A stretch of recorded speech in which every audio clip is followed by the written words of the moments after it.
qu'il est européiste, il est ultralibéral, il a toujours été pour le gel des salaires, le gel des retraites, les libéralisations, c'est la loi Macron, c'est largement la loi travail.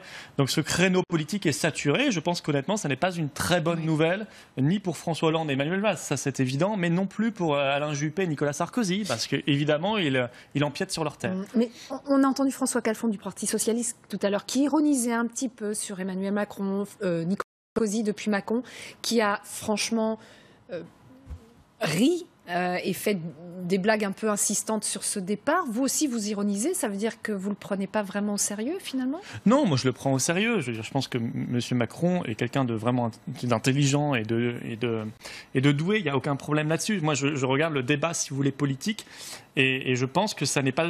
Pour lui, je ne sais pas quel sera son avenir, mais je pense que ça n'est pas une très bonne nouvelle pour son camp, mais aussi pour une partie de la droite qui est déjà sur le créneau Macron. Je veux dire, on voit bien que la loi El Khomri, la loi travail, ils y étaient favorables, ils voulaient aller plus loin, comme Emmanuel Macron. Ils sont favorables à tous les traités européens, ils sont favorables à ce qu'il incarne, c'est-à-dire, M. Macron, il vient de la finance, il incarne cette politique-là, celle qui est au pouvoir, c'est celle que ferait demain un Sarkozy ou un Juppé, exactement de la même manière. Par contre, je trouve que sur la forme, alors il y a cette vedette, mais c'est une démission tacticienne. Et ça, je trouve que ça n'incarne pas le renouveau. C'est pas une démission par conviction, si vous voulez. Style Chevènement de la grande époque. Donc très personnel. C'est une démission tacticienne, et je pense que ça, pour le coup, c'est pas très bien calculé. Je pense que ça n'en renvoie pas un très bon signal. Jérôme Gage est également avec nous. On va entendre évidemment votre réaction juste avant. On part à l'Élysée rejoindre Marie Chantray. Marie, on a vu donc encore ministre de l'économie rejoindre Bercy par navette fluviale. Ça veut dire qu'il a rencontré le président de la République, même si, vous le disiez tout à l'heure, il a joué un petit peu au chat à la souris, au jeu du chat à la souris avec les journalistes.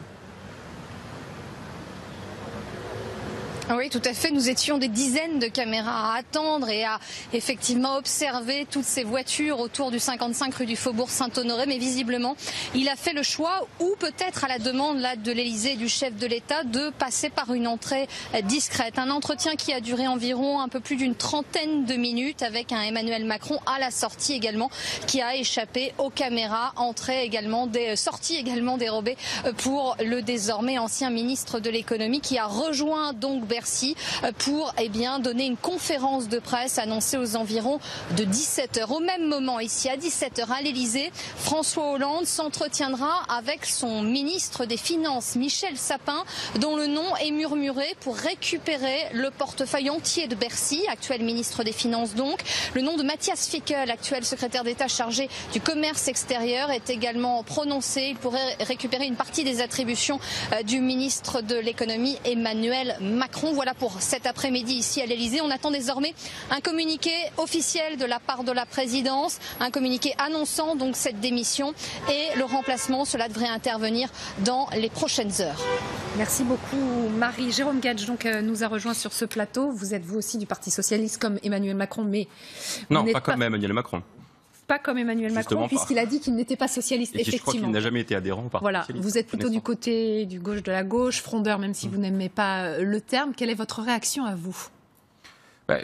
Moi, je me place dans le jeu institutionnel. Une démission d'un gouvernement, ça a toujours un sens politique, ça a un contenu d'interpellation. Là, je ne le vois pas. Emmanuel Macron a été le collaborateur de François Hollande comme président de la République pour la mise en œuvre des réformes économiques sur le premier temps du quinquennat, puis directement ministre de l'économie. J'ai pas senti dans sa voix un désaveu de cette politique économique, parfois des volontés d'aller plus loin, plus vite, plus fort, mais une forme de solidarité. Je suis même d'ailleurs convaincu qu'il continuera à être solidaire du bilan économique du quinquennat de François Hollande. Et donc, il n'y a pas de signification, il n'y a pas de sens. Un parallèle avec une démission, il y a 2 ans, jour pour jour, quasiment, celle d'Arnaud Montebourg, vous en avez parlé. Il y a un sens, il y avait un désaccord qui a mis du temps à émerger, à se cristalliser, mais en tous les cas, il y avait du contenu, des accords sur le CICE, sur le pacte de responsabilité, sur la politique économique et sociale. Là, on n'en voit pas. Et donc, c'est pour moi plutôt révélateur de l'hystérisation présidentialiste qui saisit ce pays tous les 5 ans. Chacun, a fortiori quand le président de la République est affaibli, s'y croit, s'y voit. Emmanuel Macron, non sans tort. Les sondages, la mise en scène, le jeu médiatique contribuent à cette espèce de bulle spéculativo-médiatique. Et il se dit, saisissons la chance. De son point de vue, c'est rationnel. Du point de vue politique et surtout de l'image du fonctionnement politique, je trouve que ça n'aide pas. Et c'est d'autant plus paradoxal que lui-même dit que, si j'ai bien compris quelques-unes des déclarations qu'il aurait fait à ses proches il y a quelques jours, que c'est pour répondre à un discrédit de la classe politique. Mais il oublie une chose, il en est partie prenante. Enfin, il est partie prenante du fonctionnement politique. De l'instant où on accepte d'être membre d'un gouvernement, qu'on a été secrétaire général adjoint de l'Élysée, enfin, on est partie prenante du fonctionnement politique. C'est un peu facile de se racheter une pseudo-virginité en expliquant... Si on comprend bien, est assez fort quand même.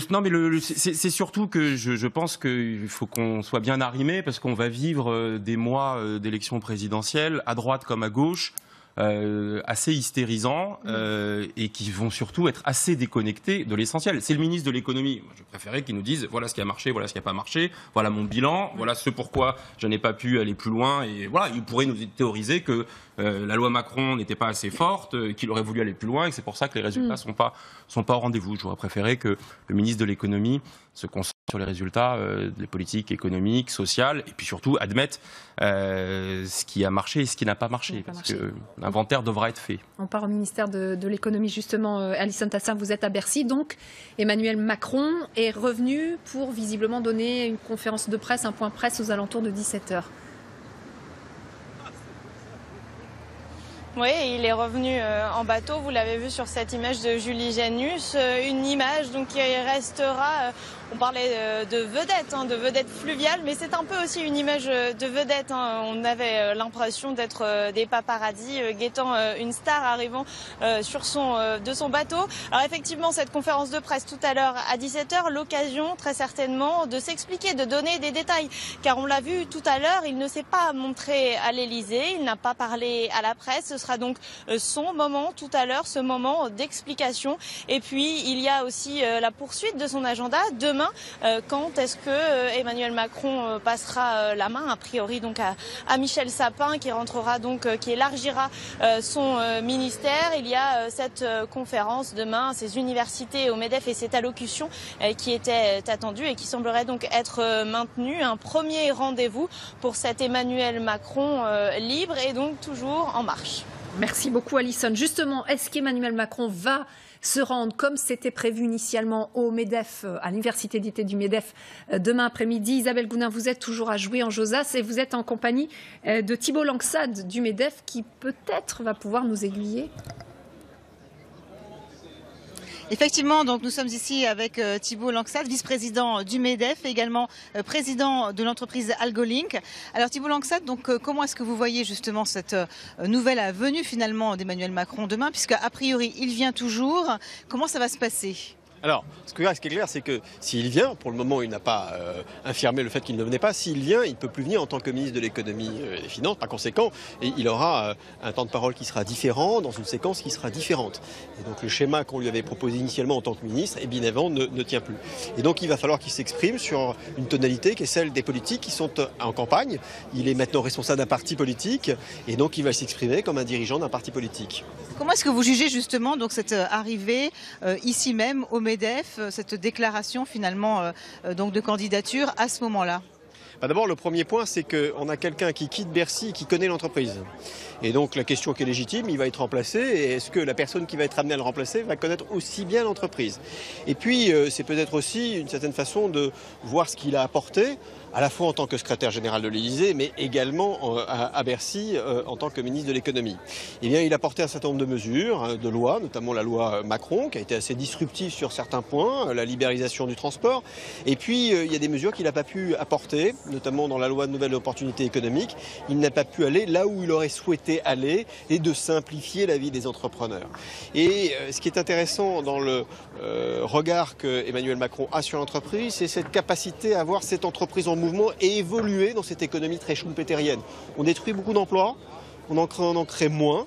on n'a pas 1,5% de croissance et donc on est dans cette économie en mutation avec des schémas qui évoluent.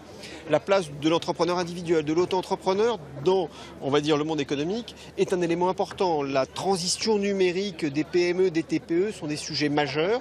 Il l'avait compris et ça c'est important d'avoir sa continuité à Bercy parce que l'élection présidentielle c'est bientôt, mais enfin il y a encore des mois, il y a encore des exercices auxquels il faut se livrer, qui est le projet de loi de finances, de la sécurité sociale, et on ne peut pas dire que maintenant on attend tout simplement, on va dire, le nouveau président de la République. Et donc il faut qu'il y ait cette continuité, mais maintenant on rentre aussi dans une phase de débat avec l'ensemble des candidats et il faut porter ce projet entrepreneurial, ce projet entreprise. Il ne faut pas que les mesures finalement des différents candidats, ce soit uniquement baisse de charges ou simplification, comme on porte ces marronniers depuis longtemps. C'est important, c'est nécessaire, il faut vraiment réformer le pays, mais il faut apporter une vision sur l'entreprise et c'est ça qui va être intéressant dans le débat pour la présidentielle. Alors justement, est-ce que Emmanuel Macron, à ce titre, véritablement va trancher par rapport au débat des autres candidats qui vont venir ici? Donc dès ce soir, on attend François Fillon, demain ce sera Nicolas Sarkozy, qu'on n'a plus vu depuis très longtemps ici au MEDEF, et puis donc demain après-midi également Alain Juppé. Est-ce que vous pensez que là-dessus, il y a matière à séduire justement les adhérents du MEDEF qui sont ici? En tout cas, on a l'habitude de ces positions décapantes. Cette fois, quand on est dans un gouvernement et qu'on dit qu'il faut remettre en cause les 35 heures, c'est autre chose que quand on est candidat. Donc maintenant, il va s'exprimer de façon beaucoup plus large, de façon beaucoup plus globale. Il va falloir attendre demain. Moi, je ne sais pas ce qu'il va nous dire. Mais ce qui est clair, c'est que Emmanuel Macron connaît le monde de l'entreprise, connaît ses rouages et donc est-ce qu'il va aller encore plus loin compte tenu du fait qu'il n'a plus de réserve gouvernementale? Eh bien j'ai hâte de l'écouter demain. Merci beaucoup. Donc merci Thibault Langsade avec nous en direct depuis l'université d'été du MEDEF. Merci beaucoup Isabelle. Christophe Jacobusine, ce qu'on peut remarquer régulièrement, on retourne à l'université d'été du MEDEF pour écouter quelques réactions de patrons français, c'est qu'il y a quand même une très belle opinion du MEDEF vis-à-vis d'Emmanuel Macron. C'est ce qui ressort. Hein. Oui, ça donne un peu raison d'ailleurs aux différents frondeurs qu'on a entendus dans cette édition depuis tout à l'heure. L'image, parce que c'est quelqu'un qui, effectivement, Emmanuel Macron, dérange un peu, a un petit peu dérangé la gauche et le Parti Socialiste sur certaines thématiques, on l'a dit tout à l'heure, les 35 heures, mais aussi le rapport à l'argent, le rapport au temps de travail, aux fonctionnaires, aux régimes spéciaux, bref. Donc forcément, ça parle à l'oreille du MEDEF. Mais c'est vrai on a presque l'impression que parfois le MEDEF est presque plus louangeur sur Emmanuel Macron que sur certains candidats de droite. Et c'est amusant parce que ça rejoint ce qu'on disait aussi tout à l'heure. Il y a une partie de l'électorat de droite qui est sensible, charmé par le discours d'Emmanuel Macron. Et c'est vrai que c'est sans doute un candidat qui dérange autant la droite, enfin candidat potentiel, attention, il n'est pas encore candidat, que la gauche, parce que on l'a dit, hein, même si c'est peut-être une bonne nouvelle pour les frondeurs, le départ d'Emmanuel Macron, en l'occurrence, ça affaiblit quand même une nouvelle fois François Hollande, qui n'a plus de bras gauche ni de bras droit. Florian Philippot, sur cette éventuelle candidature, est-ce que quand même, ça ne peut pas faire du bien à la classe politique française qui a sérieusement besoin de renouvellement? Je ne vois pas très bien quel renouvellement apporte M. Macron, si vous voulez. Moi, je l'ai vu. Est-ce que ce n'est pas une nouvelle forme moderne de faire de la politique avec des meetings un peu alors ça, dont on n'a pas l'habitude en France, un homme politique très jeune? On a régulièrement dans la vie politique française des phénomènes de mode. Il y a eu M. Léotard, puis Villepin, puis Sarkozy, Valls et d'autres. Qui n'ont pas tous eu d'ailleurs le même destin. Bon, mais ça, je veux dire, ça s'appelle des phénomènes de mode. Moi, je regarde le fond. D'abord, son bilan. Pendant qu'il était ministre, il y a eu 364 000 chômeurs de plus. Il y a eu 80 000 emplois industriels de détruits, 100 milliards de dettes en plus. Et par exemple, pour prendre Alstom, il nous avait promis 0 destruction d'emplois. Il y en a eu 2000. Donc, je veux dire, son bilan n'est pas pour lui. Pour le reste, pour moi, c'est un conformiste déguisé en anticonformiste. Alors c'est vrai qu'il de temps en temps, il fait une petite formule « je ne suis pas socialiste ». Alors on en parle pendant 48 heures, c'est extraordinaire. On oublie que Jospin avait fait le même coup il y a 15 ans pour faire parler. Et en réalité, quand on regarde le fond, pourquoi il plaît au MEDEF? Parce que tout ce qu'il dit est d'un conformisme absolu. Je veux dire, tout ce qu'il dit, c'est en gros ce qu'on écrit dans les bureaux de Bruxelles. C'est-à-dire il faut libéraliser le travail, il faut déréglementer les services publics, etc., etc. C'est ce qu'il a fait d'ailleurs, hein, largement, loi Macron, loi travail, bon... Donc, un grand conformisme. Et je pense que face à ce qu'il incarne, ça peut être intéressant de ce point de vue-là. Au moins, il assume. Ça, c'est pas mal. Au moins, il assume. Comme ça, le débat sera clair. Je pense que la voie du patriotisme économique réel, pas dans le discours réel. C'est-à-dire qu'on va voir ce qui se passe à Bruxelles, on va voir ce qui se passe au niveau de l'Union européenne, de la Banque centrale européenne, parce que sinon on est dans le discours, dans le blabla. Je pense que ça clarifiera les choses. C'est pour ça que je vais te parler de booster électoral pour Marine Le Pen, parce que quand le débat est clair, je pense que les Français voient mieux l'alternative. Donc est-ce qu'on continue dans la voie actuelle, destructrice de salaire, d'emploi, d'activité, ou est-ce qu'on essaie de se redresser et on change de modèle économique ? Pour vous, quel que soit le candidat de la gauche, quel que soit le candidat de la droite, ils parlent tous le même langage pour vous ? Je pense qu'ils parlent globalement le même langage et qu'ils font surtout la même politique. Mais c'est pas que moi qui le dis. Et je crois que ça montre que d'ailleurs que le clivage gauche-droite, il est largement dépassé aujourd'hui. Ce qui se passe justement, il est dépassé quand il y a une indifférenciation entre la gauche et la droite qui s'organise. Et de cette manière, Emmanuel Macron incarne cette sublimation, ce dépassement du clivage gauche-droite, parce qu'il y a vraiment de l'interchangeabilité entre le discours économique de droite et le discours libéral porté par Emmanuel Macron. Mais ça, c'est pas une fatalité. Je vois émerger des candidatures à gauche aujourd'hui.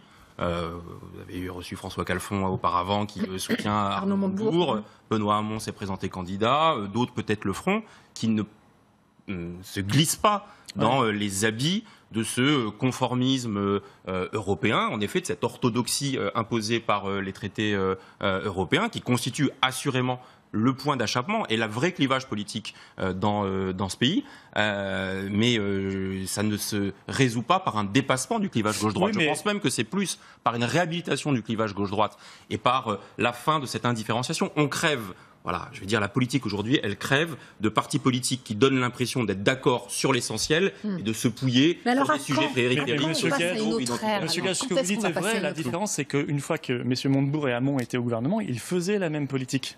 Et en réalité, parce que tant qu'on est dans l'Union européenne, on s'amuse. On fait croire aux gens que. Et tant qu'on n'a pas retrouvé notre indépendance nationale... Mais de la manière que vous vous amusez en faisant croire aux gens que vous allez sortir de l'Union européenne sur un claquement de doigts, par un panache... Par un référendum. Pas par un claquement, par un référendum comme au Royaume-Uni. Et ça se passe d'ailleurs très bien là-bas. Il n'y a pas eu le choc de défiance qu'on nous l'apocalypse promise. Ça se passe très bien. Donc on peut le faire. On a la preuve grandeur nature qu'on peut le faire, que ça se passe bien. Il faudra le faire. Sinon, la politique française, elle va mourir de désintérêt et d'ennui progressivement. On aura en tous les cas, et clones de Macron, de droite, de gauche, du centre qui diront la même chose. Un point de convergence, c'est que c'est certainement pas des créatures aussi sympathique soit-elle, Emmanuel est un garçon urbain, délicieux, agréable, etc. Mais le problème, c'est que il ne participe. Enfin, c'est une illusion de renouvellement de la vie. Pourquoi ? Parce que vous venez de parler de créature, donc créature politique. Oui, c'est-à-dire c'est-à-dire qu'à un moment donné, il surfe sur ce désintérêt, ce désamour pour une classe politique qui a donné l'impression, pour une grande partie d'entre elles justement, de ne plus se colter les sujets et les clivages qui existent. Voilà, cette idée du dépassement du clivage gauche-droite, moi je pense que c'est au contraire, c'est ça qui tue la vie politique. Pour vous, il faut que ce soit clair, la gauche d'un côté, la droite de l'autre. Emmanuel Macron s'inscrit dans une tradition qu'on peut faire remonter à Jean-Jacques Chervans-Schreiber ou aux candidatures centristes comme François Bayrou, qui n'ont pas d'espace politique dans ce pays. Parce que ce pays aime la confrontation, la dispute apaisée, le rapport de force. Et de cette confrontation, en général, sont sorties des réformes de droite ou de gauche, mais qui ont eu le mérite de structurer la vie politique de ce pays. L'idée d'un consensus... C'était il y a bien longtemps quand même. Hein. Oui, mais c'était il y a bien longtemps et aujourd'hui c'est fini. Un consensus qu'un homme pourrait incarner en disant voilà, on prend les meilleurs d'entre nous, mais c'est d'ailleurs, je le note à chaque fois avec comme point de départ, qui est un conformisme pour le coup sur les questions économiques, qui consiste à dire qu'il n'y a pas d'alternative, qu'il n'y a qu'une seule politique économique possible, la plus libérale, la plus dérégulatrice, la plus soumise à la doxa européenne. Je veux dire, là, c'est l'espèce, en effet, c'est le fameux TINA, quoi. Il n'y a pas d'alternative, et donc choisissons celui qui l'incarne de manière la plus souriante, la plus urbaine, donc la plus agréable. Et c'est vrai que dans ce créneau-là, Emmanuel Macron excelle. Et j'ajoute un point, parce que je ne voudrais pas le caricaturer, il a aussi une vision politique libérale, pas uniquement sur les questions économiques, qui est intéressante dans le débat politique. Je veux dire, moi, Emmanuel Macron, il l'incarne, je ne le minore pas. Je dis juste qu'il y a quand même une contradiction. D'abord avoir mis en scène cette espèce de je reste, je sors, je pars. Bon voilà, s'il avait un désaccord, s'il avait envie d'aller vers l'élection présidentielle et d'incarner quelque chose, la cohérence aurait consisté à quitter le gouvernement au moment où il lance le 12 ou le 14 avril son mouvement En Marche. Arlette Chabot, sur ça justement, sur l'image que peut véhiculer Emmanuel Macron, cette créature politique. La créature politique, elle correspond peut-être à un certain rêve aussi des Français, c'est-à-dire on se met ensemble, c'est l'union nationale, on a 3, 4 idées fortes qui sont partagées par une partie de la gauche, par une grande partie de la droite, et on crée un grand gouvernement qui va régler les problèmes de la France. Quand il y est de droite et de gauche, après avoir dit ni de droite ni de gauche, mais c'était plus positif, il correspond aussi à ça, à certains qui rêvent d'un grand gouvernement, encore une fois, qui rassemblerait les meilleurs d'entre nous.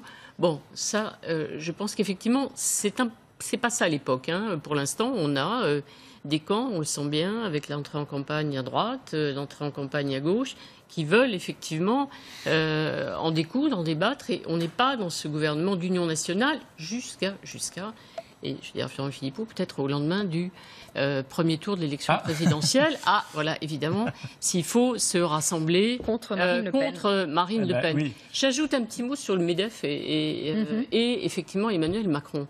Il faut se souvenir que quand il était à l'Élysée, secrétaire général adjoint en charge de la politique économique, il pilotait la politique économique. À l'époque, Arnaud Montebourg, effectivement, était à Bercy. Il y a eu des incompréhensions, pour dire un mot simple, entre certains grands chefs d'entreprise et le ministre de l'époque, Arnaud Montebourg. Et à l'Élysée, Emmanuel Macron était en quelque sorte le confesseur des chefs d'entreprise et du MEDEF, et du président du MEDEF qui, en secret, rêvait d'Emmanuel Macron à Bercy. Et quand il a été nommé à Bercy, c'est vrai que ça a été une grande joie, il faut le dire, chez les chefs d'entreprise qui disaient enfin on a quelqu'un à Bercy qui nous comprend. Et l'année dernière, quand effectivement Emmanuel Macron est venu et a taclé très fort les 35 heures, c'était l'apothéose qui explique cette proximité entre le MEDEF et Emmanuel Macron. Que effectivement, on a une classe politique, je vous vois sourire, mais on a quand même une classe politique française qui est assez déconnectée de la réalité économique. Je ne dis pas ça pour défendre le MEDEF, c'est-à-dire qu'on a très peu d'entrepreneurs, on a très peu de gens qui ont fait des études d'économie, on a beaucoup d'édards, beaucoup de hauts fonctionnaires, des enseignants. C'est très différent dans d'autres pays européens. C'est peut-être aussi ça qui était ressenti, c'est qu'on avait un interlocuteur qui savait à peu près de quoi il parlait. C'est pas vous faire injure que de dire que globalement, la classe politique a une culture économique très très basse. Ouais, mais est-ce qu'on peut reprendre ce débat juste dans une banque d'affaires? Je parle de la culture économique de l'entreprise, savoir ce que c'est une entreprise, comment ça fonctionne. Là, on parle de Goldman Sachs, c'est quand même très particulier. Si vous dites, il a répondu juste à ça. Est-ce que c'est intéressant? Il a plu aux chefs d'entreprise. Moi, je dirais, il a plu aux grands chefs d'entreprise. Non, mais discuter avec des artisans, des petits chefs de PME, eux, ils ont vu la fiscalité qui continuait d'augmenter. Ils ont vu tout cela. Ils ont vu le RSI qui n'a pas été modifié. Le grand chef d'entreprise, MEDEF, bien sûr, il aime beaucoup, c'est normal. Parce qu'on l'avait vécu avec vous tout à l'heure. On a commenté cette image tout à l'heure en direct. Donc, Emmanuel Macron qui revient à Bercy via navette fluviale. Il quitte le gouvernement et repart à bord d'un bateau sur la Seine. Est-ce que vous pouvez vous la commenter, Jérôme Gage et Florian Philippot? Qu'est-ce que ça vous inspire? C'est assez nouveau. On avait vu Christiane Taubira à vélo il y a quelques mois. Là, on voit le ministre de l'économie à bord d'un bateau.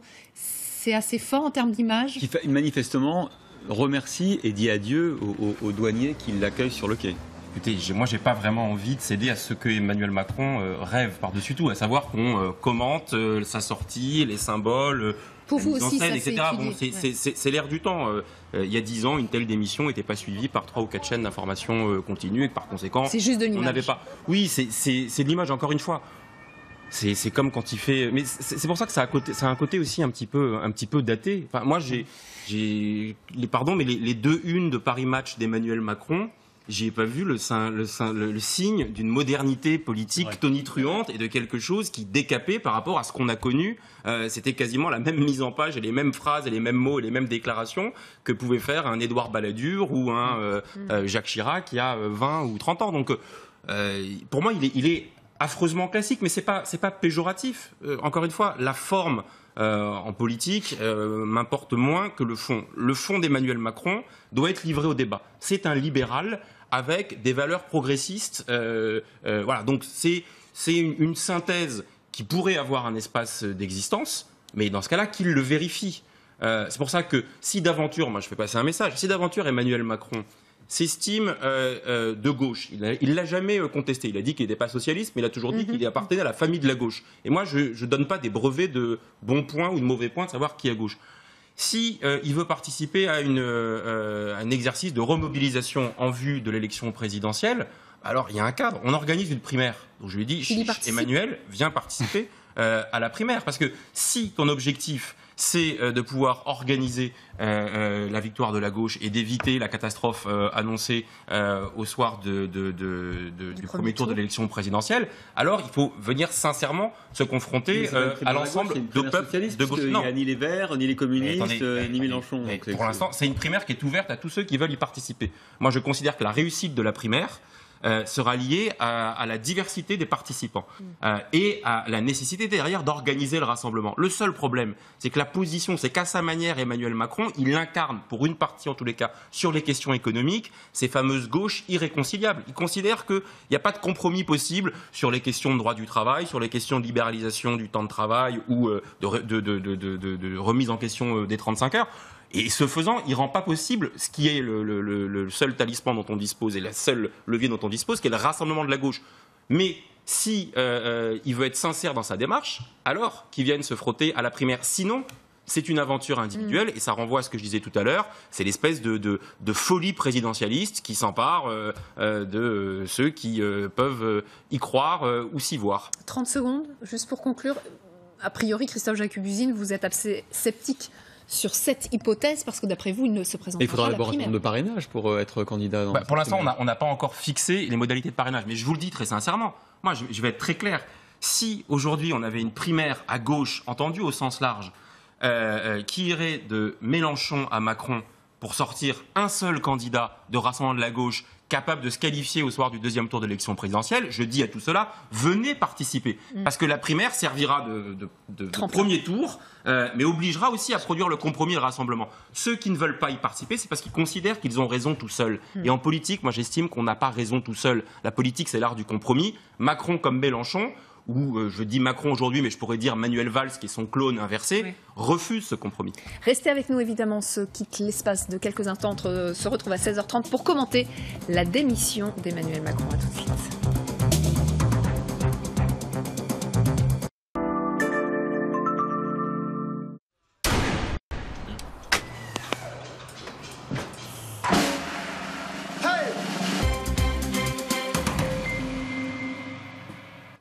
– 16h30 sur LCI, soyez les bienvenus si vous nous rejoignez. Édition spéciale consacrée à la démission d'Emmanuel Macron. Le ministre de l'économie a été reçu tout à l'heure par François Hollande à l'Élysée. Il aurait présenté sa démission au président de la République. Emmanuel Macron qui va s'exprimer depuis Bercy aux alentours de 17h.